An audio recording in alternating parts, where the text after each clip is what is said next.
change de point. Faut que j'open source mon cerveau là qui vient de débugger. Bon, T'as chargé la batterie?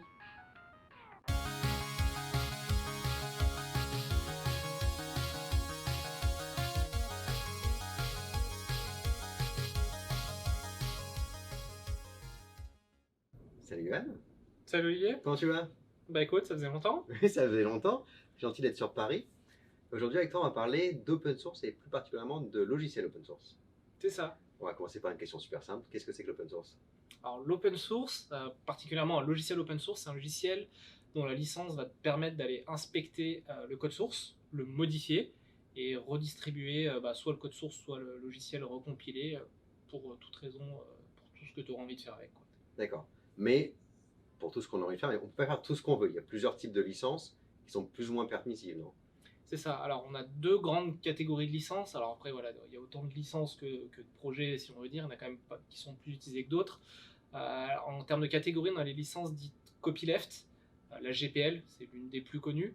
Et celle-là, elle va aussi t'imposer certains devoirs, en plus justement de l'autorisation d'aller voir, inspecter le code. Typiquement, si tu utilises des morceaux de logiciels qui sont sous licence GPL, tu vas avoir l'obligation de redistribuer le code source que toi tu aurais rajouté de ton logiciel aussi sous licence JPL et donc de le rendre aussi open source. Ce qui n'est pas forcément le cas avec d'autres licences plus permissives, type MIT, où par exemple tu vas pouvoir réexploiter certaines briques de logiciels open source, mais derrière garder une partie de ton code que tu n'aurais pas forcément envie de diffuser pour aller vendre ton logiciel ou pour toute autre raison. Donc c'est plus ou moins permissif, ça m'amène sur un autre sujet pour juste spécifier, mais on pense souvent open source, on fait ce qu'on veut, mais open source ne veut pas forcément dire gratuit. Voilà, c'est aussi une autre distinction. D'ailleurs, je ne sais pas si tu as connu l'époque, si on revient un peu quelques années en arrière, on ne parlait pas tellement d'open source, on parlait de free software. Free qui, en anglais, on peut traduire ça libre, mais aussi gratuit. Et c'est pour ça qu'aujourd'hui, on parle plus d'open source, déjà pour ça montre que c'est aussi un focus sur le code source. Et open source ne veut pas dire gratuit dans le sens où on peut très bien justement faire du business, on peut vendre des logiciels open source, on peut vendre du support, on peut vendre tout un tas de choses autour d'open source. Les droits ce que tu as le droit de faire avec un logiciel open source, c'est surtout d'aller justement voir ce code source, le modifier et justement le réutiliser pour tes propres besoins. D'accord. Et donc nous, en tant que effectivement développeurs, c'est un concept qu'on connaît bien, l'open source, mais aujourd'hui, on utilise beaucoup d'open source. Alors, tu as un téléphone? J'ai un téléphone, Tu as une télé? j'ai une télé, Tu as un ordinateur? Une Oui. Switch? Un frigo? j'ai un frigo, oui. Tu utilises de l'open source du coup au quotidien parce que la plupart, en fait, toute l'électronique moderne d'aujourd'hui qui embarque un petit peu de logiciel, la plupart du temps on va s'appuyer sur de l'open source à la base. Au moins une ou plusieurs librairies, voire une stack complète open source. D'accord. Et du coup, moi, en tant que personne, qu'est-ce qui me pousserait à contribuer à un projet open source si je fabrique pas de frigo? Alors, il y aura plusieurs raisons. Il y a déjà le fait qu'on aime la philosophie qu'il y a derrière, le fait de se dire on repartage de la connaissance. L'open source, c'est ce qui nous permet malgré tout, tes développeurs comme moi, au quotidien, dans notre boulot serait quand même un peu plus compliqué si on n'avait pas une partie d'outils, des OS, de logiciels, de briques pour créer justement des nouveaux logiciels. On aurait besoin de repartir de zéro. Là, justement, c'est pas le cas parce que justement, on a ce partage sur lequel on s'appuie pour justement pour avancer et créer des choses un peu plus rapidement. Donc l'idée derrière, c'est de se dire finalement, on en a profité. Pourquoi justement pas à son tour essayer de rebalancer un peu la chose et se dire on va contribuer aussi au succès des autres en repartageant ce qu'on nous on a appris à partir de ce qu'on a réutilisé de l'écosystème.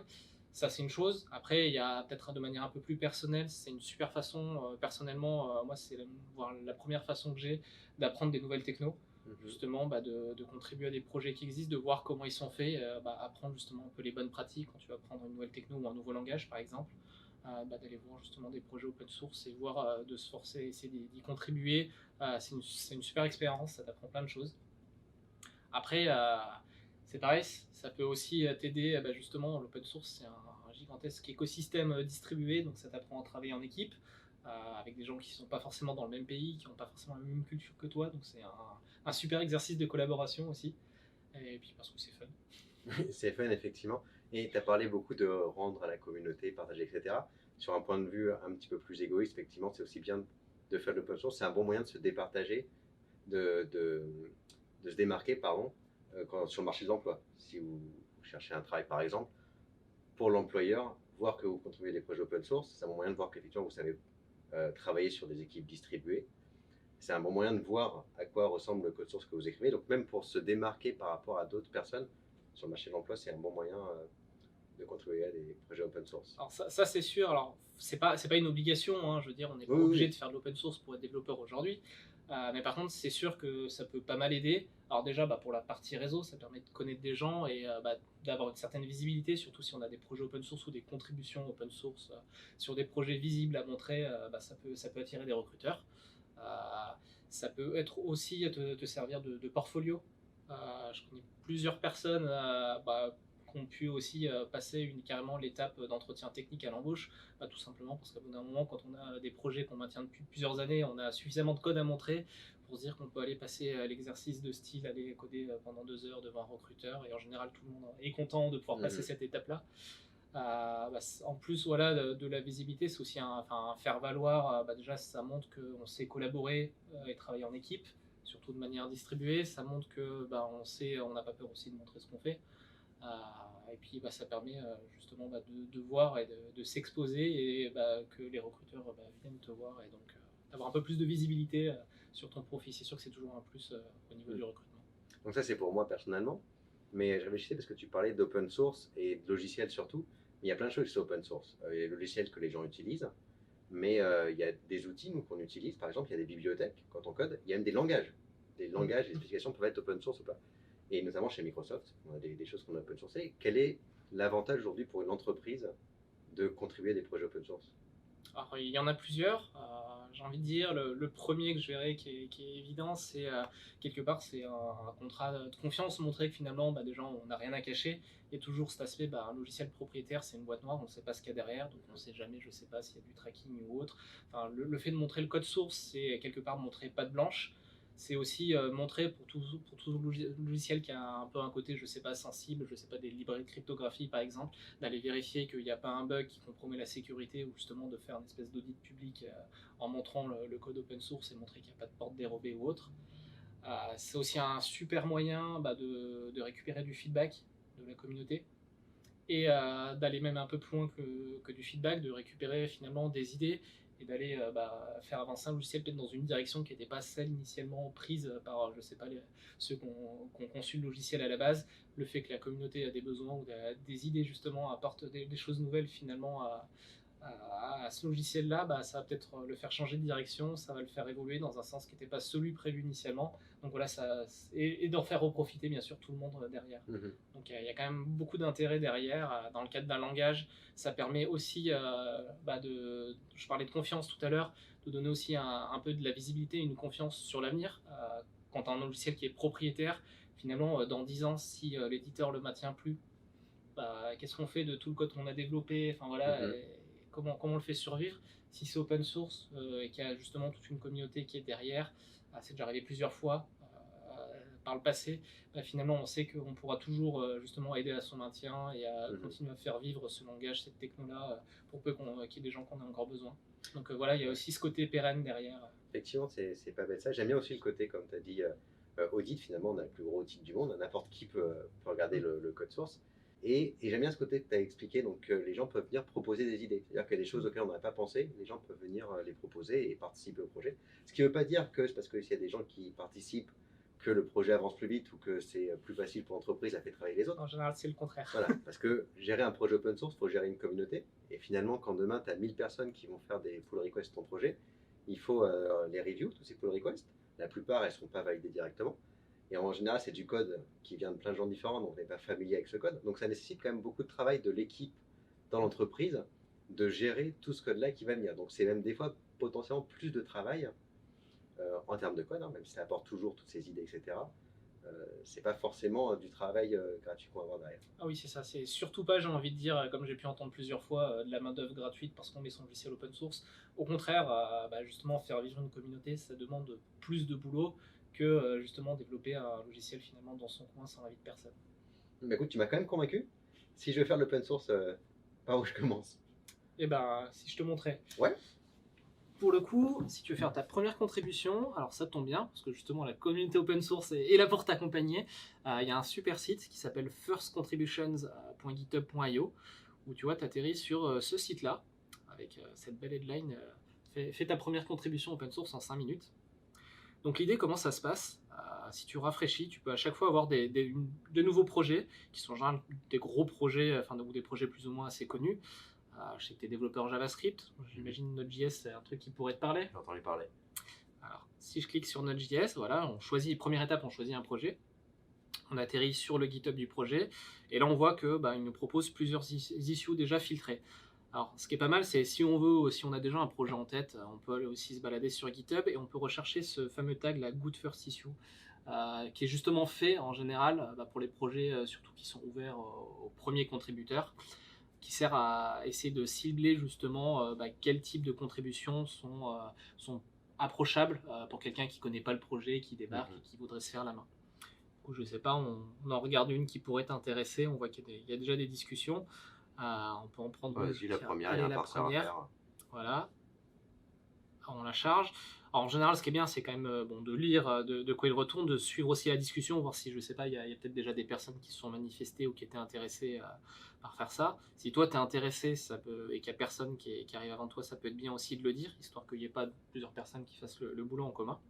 Donc l'étape d'après, une fois que tu t'es manifesté, que tu as bien le projet, c'est d'aller creuser et d'aller faire le boulot finalement qui est demandé. Alors ça peut être pas forcément du code, contribuer dans un projet open source, c'est pas toujours du code.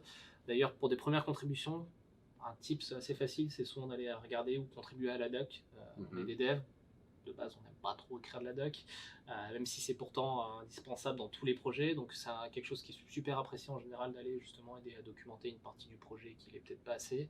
Ça peut être écrire des tests, ça peut être aider à la promo, aider à faire le site web, il y a pas mal de façons de contribuer à un projet. Ça, la doc ça va plus loin que ça même, ça peut être de la localisation, il y a des sites, il faut traduire en français ou en d'autres langues, effectivement même le site vitrine, il y a des choses à changer, on peut sans aller directement dans le code se familiariser avec le projet et l'équipe du projet.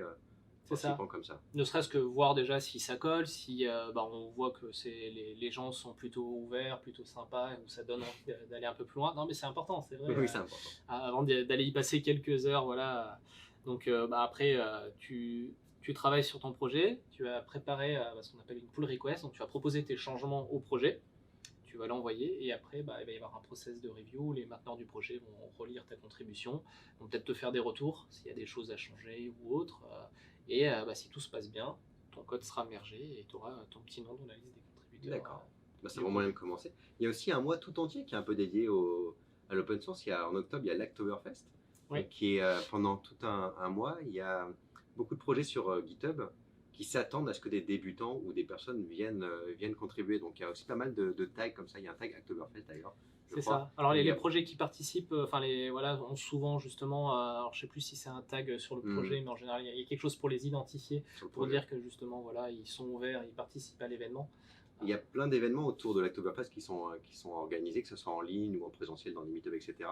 pour se familiariser avec l'open source et faire ses premières contributions. De toute façon, on mettra sous la vidéo le lien vers l'Hacktoberfest et aussi vers le site qu'a montré Johan. Comme ça, vous pouvez aller voir et vous familiariser avec l'open source.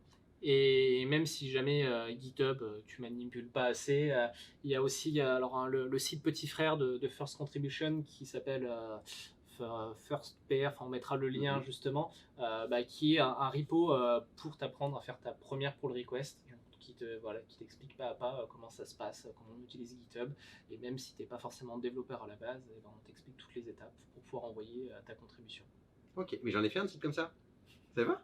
J'ai fait un site où tu peux faire ta première pull request en mettant une image de la mascotte .NET que tu as customisée, et tu fais ta première pull request en mettant l'image et un texte avec ton nom, un JSON, et ça met à jour le site avec ton image. Je mettrai dessous le lien, un petit peu de pub pour mon site. C'est pas mal ça. Ouais, super. Écoute, merci beaucoup Johan. Puis j'espère que tu auras lancé des vocations. J'espère aussi. Merci. En tout cas, allez, à bientôt Johan. À bientôt. Merci d'avoir regardé cette vidéo. On vous met donc sous la vidéo tous les liens dont on a parlé, surtout à la fin de la vidéo. On met aussi le lien pour vous inscrire à la newsletter sur laquelle on envoie plein de choses super sympas. Et puis on vous dit à bientôt. Salut!